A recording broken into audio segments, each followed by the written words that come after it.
hari ini kita membahas tentang likuidasi materi baru. Kalau kemarin itu kan kita membahas, sekutu masuk dan sekutu keluar. Kali ini kita membahas likuidasi. Nah mungkin, sebelum saya buka mengenai materi likuidasi, mungkin ada yang pernah dengar istilah likuidasi itu mungkin ada yang, pernah familiar mendengar istilah likuidasi itu apa sih? Mungkin ada beberapa salah satu yang pernah mendengar istilah likuidasi? Ada yang ini? Ada yang tahu istilah likuidasi itu apa? Pembubaran organisasi, Bu. Kenapa Ainur? Pembubaran organisasi. Pembubaran organisasi. Oke, mungkin yang lain selain Ainur tadi ada istilah pembubaran organisasi? Ada yang mungkin yang lainnya selain pembubaran? Mungkin Ananda, Kabib? Mungkin kalian pernah dengar istilah kasus Bank Indonesia itu juga di beberapa yang posisinya di Indonesia itu pernah mengalami proses likuidasi. Itu kenapa sih Bu Lisa? Nah, ini biasanya kalau kalian pernah dengar istilah ini itu familiar digunakan pada banyak usaha perbankan ya. Karena kalau usaha perbankan itu kan memang apalagi sekarang itu sudah ada OJK sehingga pengawasannya itu ketat sekali. Nah, apabila kinerja perusahaan itu semakin lama semakin turun dan tidak menghasilkan laba, mau nggak mau itu kalau misalnya kinerjanya itu dianggap kurang bagus dan merugi, maka mau nggak mau adalah dilikuidasi. Nah, di dalam proses likuidasi, ini prosesnya tidak langsung bubar. Benar yang dikatakan Ainur tadi itu salah satunya adalah pembubaran suatu organisasi itu benar. Nah, di dalam proses likuidasi ini ada tahapan ataupun prosedur yang harus kita penuhi termasuk pembayaran kewajiban kepada supplier atau tanggungan-tanggungan kepada pihak ketiga itu harus diselesaikan. Nah, sama seperti kalian kalau misalnya mendengar istilah likuidasi di bank sama di asuransi itu kan kalau misalnya kalian minta dana kalian di sebagai nasabah ya itu kemungkinan kan nggak bisa langsung cair kalau misalnya proses likuidasi. Tetapi kalau di likuidasi firma ini ya, kalau perusahaan bubar ya sudah bubar, dianggap pilot. Tetapi kalau di PT ataupun perusahaan yang istilahnya itu punyanya BUMN, itu likuidasi itu bisa diselamatkan dan masih bisa terus berjalan apabila ada dua option, yaitu apabila dia mau merger ataupun mau melakukan akuisisi terhadap suatu perusahaan, maka perusahaan ini bisa diselamatkan gitu. Tapi kalau di firma atau CV bubar ya tetap bubar. Nah, itu sebenarnya untuk pengertian likuidasi sendiri. Nah, mengenai istilah likuidasi serentak ini, di dalam proses likuidasi ini ya, ini hampir sama dengan kalau kita bicara tadi ya, pembubaran perusahaan dalam bentuk firma dengan menjual aset-asetnya dan sekaligus dibayarkan kepada utang dan sekutu-sekutunya. Membayarkan kewajiban itu utang dan sisanya laba atau rugi ini dibebankan kepada sekutu. Nah, kalau kita lihat di dalam proses likuidasinya ini dibagi menjadi beberapa ya. Saya belum masuk ke tahapan, kalau tahapan nanti ini kita ke slide berikutnya. Nah, di dalam likuidasi ini dibagi menjadi likuidasi serentak, di mana tidak terjadi defisit. Apabila misalnya likuidasi serentak ini pengertiannya, kalau kita misalnya bubar ya, itu ada proses penjualan aset. Nah, proses penjualan aset kalau di dalam proses likuidasi serentak ini itu dijual satu tahap sekaligus pada saat itu. Gunanya apa Bu kita menjual aset? Yang kalau kita menjual aset itu adalah gunanya untuk membayar hutang perusahaan yang masih belum terbayar. Itu satu. Terus likuidasi serentak itu selain kita bicara mengenai penjualan aset, itu tidak ada tahapan pada saat kita menjual aktiva tetap itu tidak ada tahapan, sampai beberapa tahap di dalam penjualannya atau diangsur itu tidak boleh. Terus ada yang likuidasi serentak tidak terjadi defisit, artinya itu sekutunya itu modalnya itu semuanya plus, artinya tidak ada yang minus. Tapi kalau defisit, ini adalah kondisi ketika kita mengalokasikan laba atau rugi suatu penjualan aset, ini ada salah satu itu modalnya dari sekutu ini nilainya minus gitu loh. Kondisi defisit ini terjadi apabila penjualan asetnya itu rugi. Kalau penjualannya laba, itu tidak akan terjadi defisit ya. Itu pasti seperti itu. Terus yang ketiga itu defisit dan sekutu tidak mampu. Nah, kalau misalnya bedanya apa Bu Lisa sekutu mampu dan tidak mampu? Kalau mampu itu sekutunya itu mampu apa ini istilahnya itu mampu mencukupi sendiri eh, kekurangan daripada modal yang minus tadi. Tetapi kalau tidak mampu, maka boleh dibebankan kepada sekutu yang lain yang dianggap mampu. Karena kan di dalam firma atau CV itu ada persyaratan itu bahwa tanggung jawabnya itu renteng, gitu loh. Terus berikutnya itu ada likuidasi bertahap. Nah, perbedaan serentak sama bertahap apa, Bu? Kalau bertahap ini pada saat kita penjualan aset non-kas, itu ya aktiva tetapnya, itu bisa kita jual dalam beberapa tahap. Bisa tahap 1, 2, 3, tergantung dari kebutuhan yang mana yang akan kita jual dulu, begitu. Dan gunanya itu tadi untuk mendapatkan kas. Kalau yang serentak ini kita tidak mengikutkan kas. Ada yang tanpa program kas dan dengan program kas. Nah, kalau tanpa program kas, maka kebutuhan penjaminan untuk pembayaran hutang ini tidak melibatkan eh, investasi dalam bentuk kasnya yang digunakan untuk bayar, tetapi dari penjualan aktiva non kasnya kalau tanpa. Tapi kalau program kas, kita buat prioritas dulu dari sekutu yang bubar tadi, itu mana yang sekutu yang modalnya paling besar, itu yang harus menanggung pembayaran pembayaran kerugian di dalam suatu firma. Itu kalau misalnya dengan program kas. Nah, mengenai teknisnya, nanti kita belajar langsung 3 ini ya, yang serentak ini. Tolong perhatikan, nanti saya akan jelaskan. Kita nggak sampai jam setengah 1, karena mungkin saya khawatir selain makan kuota yang banyak, mudah-mudahan dalam 1 jam ini kita bisa menyelesaikan 3 item ini. Oke, mungkin sebelum saya mulai untuk prosedurnya, kira-kira ada yang ditanyakan terkait dengan definisi likuidasi di sini? Silakan kalau memang ada yang mau ditanyakan atau didiskusikan. Jelas ya? Oke, kalau memang sudah jelas. Nah, ini perhatikan langkah-langkahnya. Yang pertama ini adakan penjualan aktiva non kas. Nah, pertama kali sebelum kita membuat likuidasi, sebelum semuanya perusahaan dikatakan bubar, maka ini kita jual dulu aktiva non kas. Nah, kenapa disebut aktiva non kas? Aktiva non kas itu terdiri dari aktiva selain nilai kas. Contohnya piutang, persediaan, perlengkapan, terus aktiva tetap dalam bentuk peralatan, gedung, tanah, itu semuanya adalah golongannya aktiva non kas gitu. Terus kalau sudah ketemu penjualan aktiva non kasnya ini terjual ke apa ini, maka setelah direalisasikan laba atau ruginya, maka kita harus membayar seluruh hutang yang ada, karena kan ini kewajiban yang harus dipenuhi dulu. Baru kalau ada sisa uang dari hasil pembayaran hutang tadi, maka sisanya ini boleh dibagi kepada sekutu. Tetapi kalau seandainya tetap tidak ada sisa, rugi, ini juga tetap akan dibebankan ke sekutu, begitu loh. Sehingga nanti kalau sudah tidak ada tanggungan, baru kalian bubarkan. Nah, caranya kita bisa membuat langkah-langkah ini adalah bagaimana bisa kita membuat tabel. Nah, sekarang perhatikan cara membuat tabelnya, ya ini ya. Oke, perhatikan. Ini di sini ada firma berseri, di mana ada apa ini komposisi kas, piutang, dan aktiva tetap. Terus ada utang, modal mananto, dan tukimu. Nah, ini posisi neraca yang kalian buat di sini ya. Misalnya kalau kalian mau mengerjakan likuidasi, harus dicek dulu.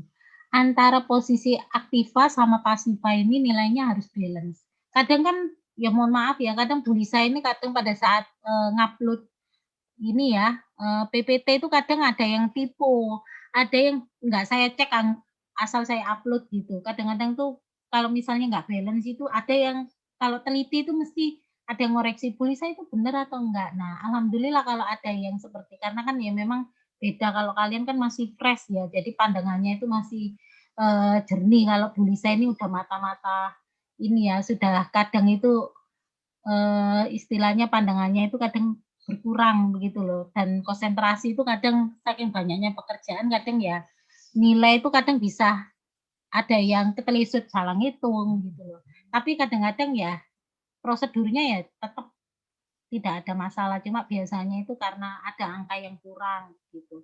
Nah, itu ya, ini yang harus dicek ya. Saya tadi informasikan, jadi kalau misalnya ada perhitungan yang kurang, silakan kalian bisa istilahnya itu memberikan masukan, Bu Lisa ini benar tak gitu. Atau misalnya kalau kalian ada yang janggal atau masih bingung, ya kadang kalau misalnya Bu Lisa bisa langsung jawab, ya saat itu langsung Bu Lisa jawab. Nah, setelah ketemu neracanya balance, baru firma berseri ini dibubarkan dengan realisasi ada 2. Piutang hanya tertagih 1.600.000, terus aktiva tetap ini terjual 1.300.000. Maka diminta susunan daftar likuidasi dan buat jurnal. Nah, perhatikan caranya ya. Kita buat tabelnya. Tabel ini itu asalnya dari mana sih, Bu Lisa? Kita lihat di sini ya. Nah, tabel yang kas, piutang, aktiva tetap, utang, modal ngananto, dan tukium ini, angka yang pertama ini, yang kita tulis itu berasal dari neraca yang bentuknya skontrol ini, itu dipindah ke kolom. Nih. Dan akunnya disesuaikan dengan akun yang ada di neraca. Nah, sekarang kita lihat di sini. Nah, ini pembagian labanya itu tidak ada ketentuan dibagi sama, tidak ada ketentuan dibagi proporsi tertentu. Berarti ini dibagi berdasarkan perbandingan modal kalau tidak ada tulisannya seperti ini. Nah, misal piutang hanya tertagih 1.600.000 karena kita dapat tagihan, berarti kan ini nambah kas 1.600.000. Nah, karena piutang yang kita realisasikan pertama kali, maka piutangnya dinolkan dulu, dikurangi dengan harga pokoknya. Katakanlah kalau kita dapat tagihan itu hampir sama asumsinya seperti kita mencari harga pasar gitu. Nah, dari yang piutang yang istilahnya ada di neraca atau harga pokoknya 2.200.000 terus ternyata berhasil tertagih 1.600.000. Ini untung apa rugi sih? Bisa mau tanya? Kira-kira kalau dari 2.600.000 sama dikurangi dengan 1.600.000 untung apa rugi? Coba Putri. Dari 2 juta rugi kan? Rugi berapa Putri? Mungkin yang lainnya? Coba 2.600.000 dikurangi 1.600.000. 900 kan? Nah, kalau sudah ketemu 900, karena ini rugi, karena dibagi berdasarkan perbandingan modal, maka 1 dibanding 3, 1 juta dibanding dengan totalnya 2 tambah 1 dikalikan 900. Nah, ini perbandingannya saya perkecil, itu nolnya saya buang. Begitu. Terus ngananto juga sama, 2/3 kalikan 900. Nah, ini asal 2 itu ya angka modal ngananto ini dibagi dengan totalnya. Maka nanti hasilnya 300 ini dimin. Terus 600 juga dimin. Kenapa, Bu? Karena rugi. Tapi kalau hasilnya nanti laba, minnya itu dibuang. Ya, karena laba kan jadi plus. Nah, kalau sudah itu baru kita turunkan ke bawah 700, 1.400.000. Terus utangnya juga sama 1.500.000. Aktiva tetap 1.100.000 karena ini sudah diturunkan piutang maka dia jadi nol. Kasnya karena dia tambah 1.600.000 ya di sini kasnya jadi 2.500.000. Oke. Nah, kira-kira untuk yang tabel yang pertama ini bisa dipahami untuk yang tahapan yang pertama ini bagaimana? Sudah bisa ya? Kalau sudah bisa saya lanjut ya. Nah, yang kedua ya sudah ya, jelas. Nah, aktiva tetap terjual kan 1.300.000. Nah, apa yang kita turunkan, kita nolkan? Ya, aktiva tetapnya. Karena harga pasarnya kan cuma harga pokoknya 1.100.000 ya kita turunkan 1.100.000 ini harga pokoknya saja.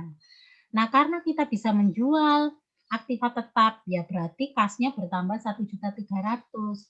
Nah, untuk mengalokasikannya laba atau rugi nih, termasuk kan laba kan, karena lebih besar harga pasarnya. Sebesar berapa labanya kalau kita hitung? Kalau kita hitung berapa? 1.300.000 kurangi 1.100.000?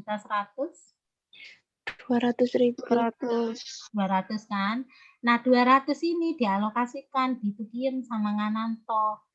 Caranya bagaimana, Bu? Ya tetap sama. Karena ini perbandingan model ya 7/2,1.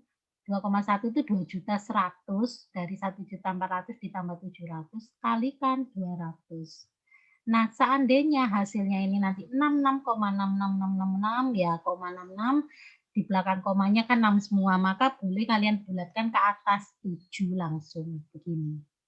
Terus karena ini kan desimalnya juga kurang dari 5 ya, kalian nggak usah bulatkan ke atas, tetap bulatkan ke bawah. 13333 gitu. Jadi hasilnya jadi 200 nanti. Sehingga ini diturunkan lagi. Ya karena ditambah dia jadinya plus 1.400.000 ditambah 200 jadi 1.533.000. Terus utang juga sama 1.500.000 karena ini yang diturunkan berarti akibat tetapnya 0. Terus karena ada tambahan 1.300.000 kas, maka di sini jadi bertambah kasnya 3.800.000. Nah, kalau kita lihat komposisinya dari kas 3.800.000, utangnya cuma 1,5 juta, ya mampu kita bayar semua. Kita masih untung 1.500.000 dikurang. Nah, karena ini untuk bayar utang ya kasnya ngurang 1,5 juta. Lalu karena sudah selesai realisasinya ini di tahapan ini ya bayar sisa seluruh utang, nah sisa uang pada sekutu ini maka nanti prosedur terakhir itu adalah bila terjadi rugi atau laba penjualan perbankan ke sekutu. Nah, kita lihat di sini. Karena dia hasilnya 766,67 terus 1533, ini kan sudah finish, kan nggak ada lagi tanggungan. Nah, di sini tinggal kita kurangkan kasnya ketemu 2.300.000. Nah, neraca bisa dikatakan balance atau nol apabila nilai 2.300.000 ini hasilnya sama dengan yang sebelah kanan Ngananto sama Tukiem gitu. Kalau nilainya nanti pada saat kalian membuat tabel likuidasi ini nilainya nggak sama antara kanan dan kiri, kita perlu cek apa ya yang keliru ya, gitu caranya. Baru ini bisa dinolkan semuanya. Sehingga nanti kalau sudah tabelnya ini jadi, kalian tinggal menjurnal. Jurnal nomor 1, saya contohkan misalnya. Kasnya ini kan plus, berarti dia harus ditaruh di debit kalau aktiva bertambah. Karena piutang ini min, pasti ini 2,5 juta itu ditaruh kredit. Nah, ini. Terus modal kalau min itu pasti ditaruh di debit. Iya kan? Gampang sebenarnya. Nah, untuk jurnal itu semuanya taruh bawah semua. Yang di bawah ini loh. Semua asumsinya itu yang di bawah-bawah ini. Ini juga yang di bawah 1,5 juta, 1,5 juta. Ini juga di bawah. Jadi semuanya itu jurnalnya ada berapa? 4 disesuaikan dengan angka realisasi. Misal nomor 2, kas debit. Karena ini aktiva tetapnya itu min, berarti ini ditaruh kredit 1.100.000. Terus ini kredit juga 133, 6667. Jadi kreditnya itu ada 3. Terus kasnya itu di debit. Kita lihat di sini. Tuh, gampang kan? Tuh. Bayar utang, utang berkurang debit, bertambah sebelah kredit utang pada kas karena ada pembayaran. Dan terakhir, pembebanan kepada masing-masing sekutu. Oke, dari tampilan yang pertama ini kira-kira mungkin ada yang ditanyakan terkait dengan tabel? Silakan kalau ada yang mau tanya. Jessica, sudah jelas atau belum? Sudah jelas, Bu. Sudah ya semuanya ya, Ainur, Isna, terus Nadila, Devi. Yang penting itu paham dulu ya mengenai pengerjaannya. Nanti kalau misalnya ada yang belum paham, biasanya kita simak dulu baru nanti kalian praktekkan. Oke ya, saya anggap untuk yang serentak ini tidak ada masalah ya. Sudah paham semua ya. Oke. Kalau memang tidak ada nanti jangan lupa kalau pas ada tugas yang serentak ini tinggal tabel sama jurnalnya. Nah, sekarang saya akan jelaskan mengenai yang berikutnya. Bentar. Nah, ini likuidasi serentak. Kembali lagi nih. Bentar.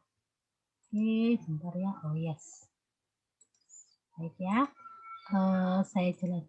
Nah, ini saya bentuk quote aja ya, biar lebih enak. Nah, ini kalau bedanya dengan yang pertama tadi, likuidasi serentak itu tidak ada defisit. Kalau ini tuh defisit ada dua perlakuan, sekutu mampu dan tidak mampu. Nah, kalau mampu, defisitnya ini harus ditanggung oleh sekutu yang bersangkutan dengan penyetoran. Tetapi kalau tidak mampu, defisit itu ditanggung oleh sekutu yang lain karena tanggung jawabnya adalah tanggung jawab renteng. Nah, firma kita ini contohnya mempunyai neraca, kas, aktiva non-kas, utang, modal galuh, rahna, dan SMA, maka totalnya itu 9.600.000. Nah, ini tipu ya loh, ya kan? Bisa mesti tipu. Nah, itu. Padahal akuntansi ini harus teliti ya. Tapi kalau realnya enggak ya, ini kan cuma kadang-kadang nguploadnya itu kadang saya buat PPT-nya malam. Nah, realisasi ini rugi laba kan dibagi sama. Nah, di sini aktiva non-kas terjual itu adalah 4.400.000, bukan 4 miliar ya, tadi salah nolnya kebanyakan. Diminta buat daftar likuidasi dan jurnal bila sekutu mampu dan tidak mampu. Nah, kalau kita amati di sini bila sekutu mampu, caranya bikin tabel dulu. Ini kita taruh di sini. Karena ini pembagian rugi labanya sama, pertama kali kan yang direalisasikan aktiva non-kas, kita turunkan. Oh, ini yang harus dinolkan 0. Terus karena dia mampu menjual 4.400.000, maka di kasnya dia bertambah 4.400.000. Jadi 6 juta. Terus ini laba atau rugi? Karena lebih besar harga pokoknya, harga belinya, maka hasilnya adalah rugi aktiva non-kasnya sebesar berapa? 3.600.000. Begitu. Karena dibagi sama rata, ya dibagi 3.600.000. Ketemunya 1.200.000, 1.200.000 dan SMA 1.200.000. Diturunkan ini 200 itu min, terus ini 800, 2.800.000 tinggal kita alokasikan ke bawah.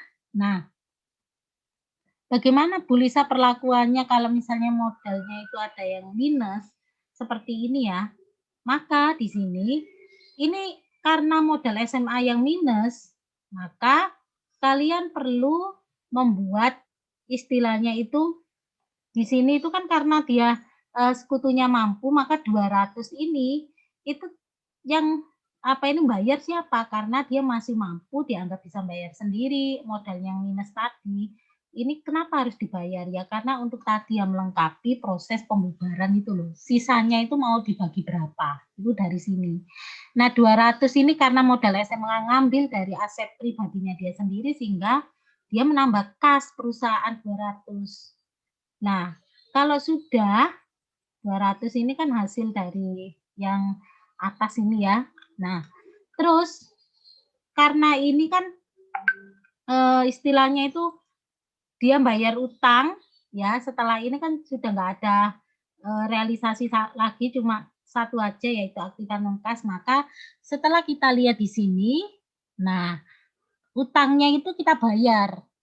Karena kita punya kas 6.200.000 terus utangnya 2.600.000 ya mampu kita bayar. Sama seperti tadi, mengurangi kas. Nah, balance atau enggaknya itu ditentukan dari hasil hitungan gitu.